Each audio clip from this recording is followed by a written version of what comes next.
down to your tennis ball. Hey, kia ora. Helen Brahms here, coming to you live from, where am I? Gallup, New Mexico. Jeepers, I'm trying to keep up. You gonna say hi? She's trying to look in. She actually wants her tennis ball back, and I'll show you that. Actually, I'll show it to you now. This is a tennis ball.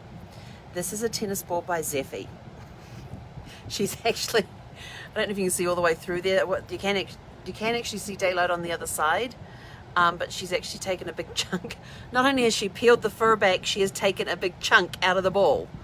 It doesn't bounce very well. It's got no bounce to it, but she loves it. I can still throw it, and she'll bring it back. So how is your Magic Monday gone? Have you had a super fantastic sparkling Magic Monday? Mine has been an amazing day. I have loved every minute of it. It got stinking hot outside, then the rain came and cooled it all off. It was raining when we went for our evening walk this evening. Oh, got to dance in the rain. Then I got to walk in the little sprinkle to go pick up my pork sandwich for dinner, my barbecue pork. I haven't gone back to get the ice cream and apple crisp yet.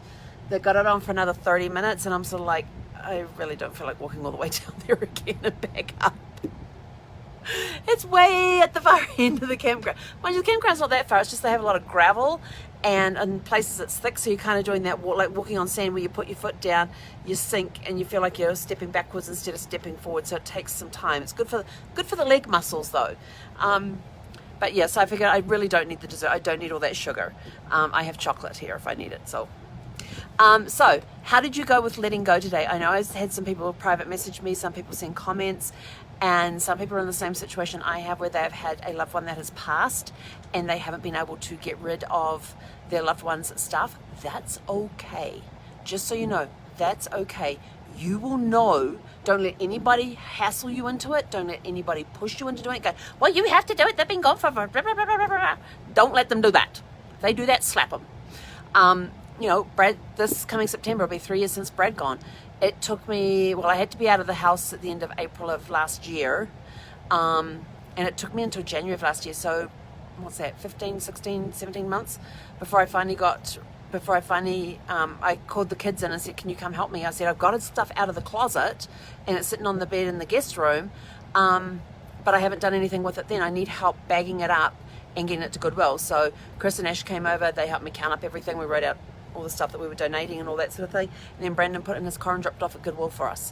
But when it comes to letting things go from a spouse or a loved one, you will know the right time to get rid of that stuff. Don't let anybody browbeat you and turn around and say, oh, they've been gone for 3 years, they've been gone for 5 years, why haven't you got rid of their stuff yet? Slap them. Slap them or kick them in the butt or something. Just say, hey, you will know the right time.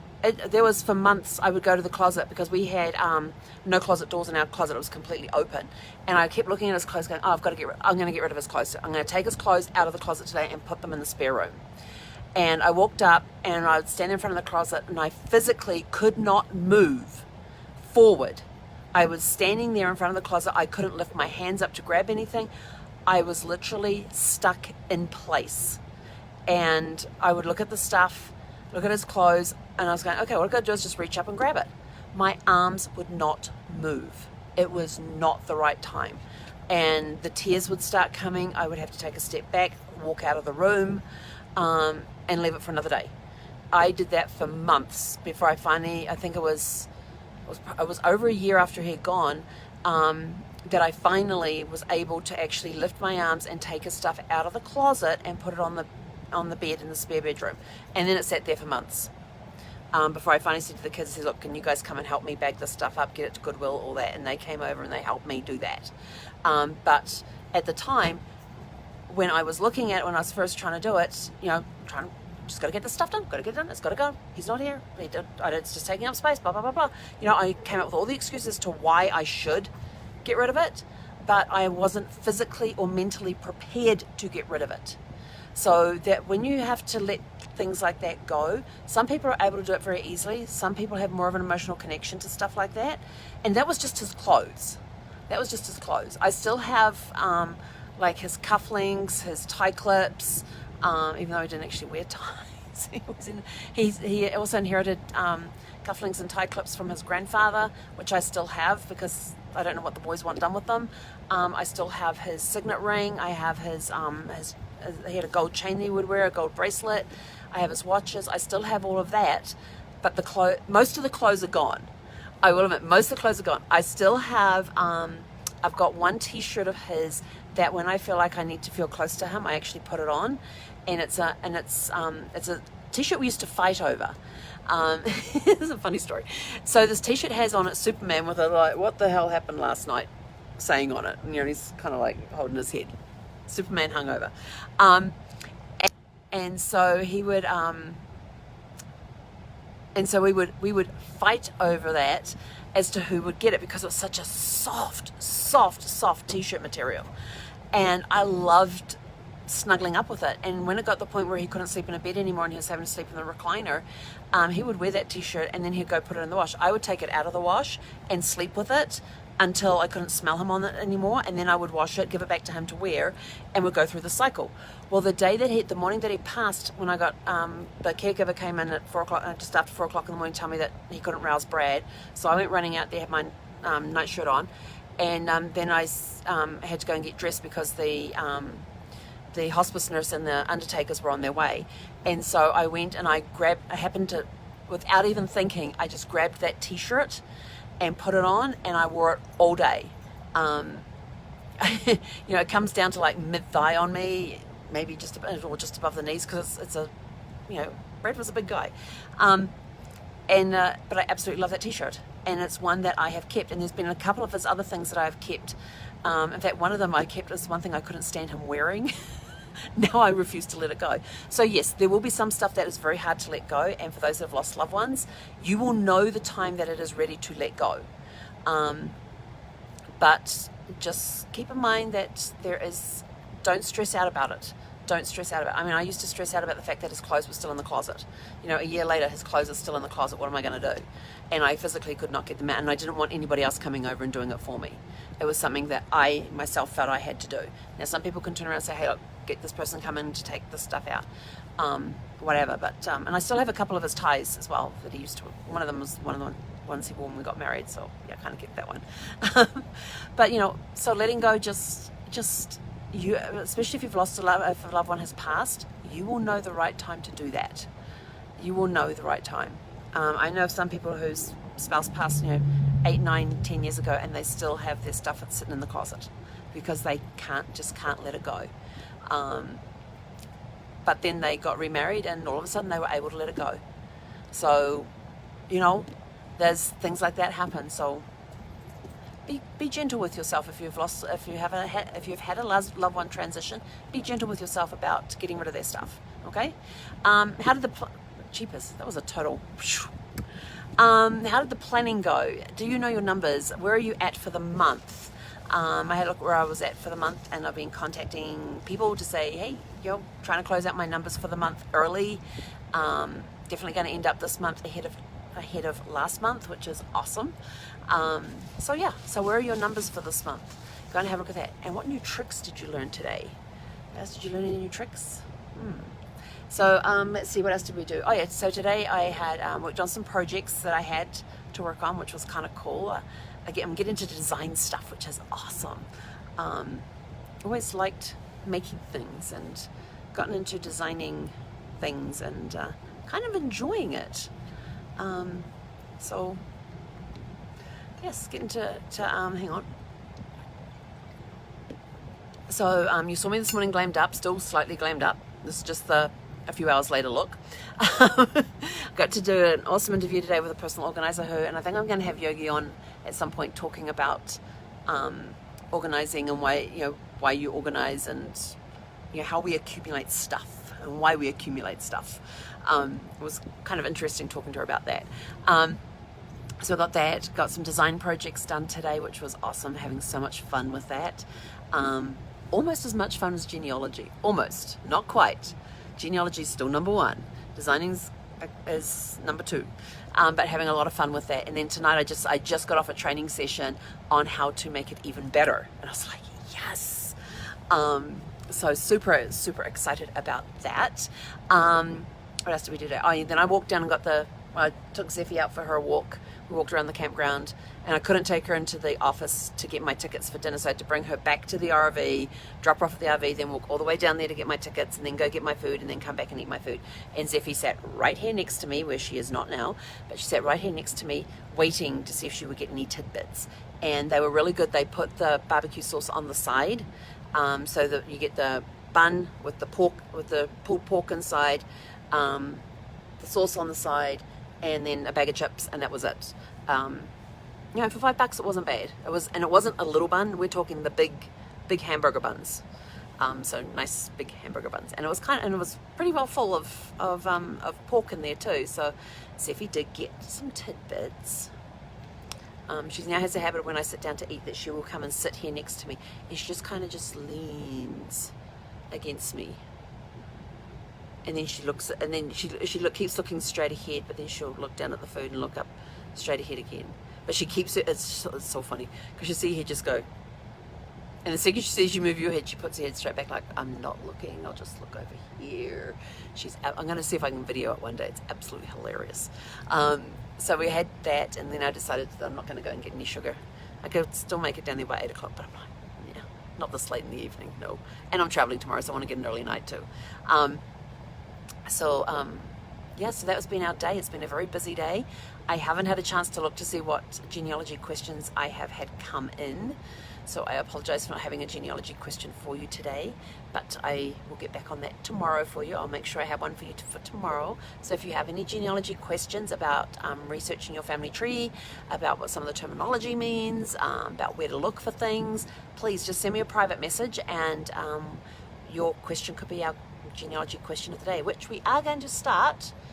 I just have to figure it out, because I know if my mentors hear this, they're going to say, by when? When I figure it out, we will be doing a video a day on genealogy, on how-tos, frequently asked questions, tips and tricks, terminology, all of that sort of cool stuff, where you can go look for different bits and pieces. So yeah, it'll be kind of cool when I get that up and running. I just got to plan it out a little bit, like schedule it into my day, and allow for travel days as well. And at the moment we have a lot of travel days because we're kind of staying in place for 2 nights, then moving, and staying in place for 2 nights and moving. But I'm kind of get stuck tomorrow, because where I am tomorrow is going to be in the mid to low 90s, and my next stop is either going to be Vegas or down near Phoenix somewhere, and both of those have 3-digit temperatures right now, and my Sparkles isn't really set up for the heat wave. I mean, she did pretty well keeping it. The 2 ACs have not stopped running since we got here. They've been going, well, except for the first one, it stopped because it got down to temperature at the middle of the night. But this one here at 5 o'clock this morning was only down to 72. Took it all night to get from, what did I show you last night, 92 down to 72. So it took that long for it to drop 20 degrees, and it was actually cooler outside than it was inside. If you can believe that, it was 66 degrees outside at 6 o'clock this morning, and it was 72 in the bedroom of the RV, and it was 69 out here in the living area. So that's how much of a difference I can have. I can have a 5-degree difference between out here in the living area and in the bedroom. So yes, at 6 o'clock this morning it was 72 in the bedroom, 66 outside, and 68 or 69 in the living area out here. So it's kind of a weird thing, but if I had opened up the windows it would have got cooler a lot quicker, but there was a wind blowing and a lot of dust, and I felt like I needed some sleep instead of waking up with blocked sinuses. I did take my my essential oils last night to help with the allergies, and I think that might have helped some too, because it has lavender in it, so it helped me sleep. But yeah, so tonight's our last night here, and then tomorrow we are on to somewhere. So I have to figure out where I'm going on Thursday, if I'm going to stay in place on Thursday for where I am. I keep looking ahead at weather forecasts, and all I see is 105, 110 type temperatures. And I'm sort of like, yeah, for those in New Zealand, that's in the 40s somewhere. So we'll figure it out. I'm even trying to, how close can I get without going, by staying in the finding somewhere to stay, that's in the 80s, or the, no higher than the low 90s, but in the 80s, where I still get good Wi-Fi reception, still get good internet connections and all of that, where can I go stay, how close to Phoenix or Vegas can I get before I start getting too close to those triple digits. And then it's sort of like going to be, now how far can I drive in a day that will get me the other side of the heat wave area. So there's a lot of planning going on. Although they say the heat wave in Phoenix is supposed to expire on Friday at 8 o'clock at night. Yet I looked at Saturday's temperature and it was the same forecasted temperature as Friday. So I'm like, that doesn't sound right. Like, what's wrong with this picture? But anyway, so it's all part of the adventure, which I absolutely love.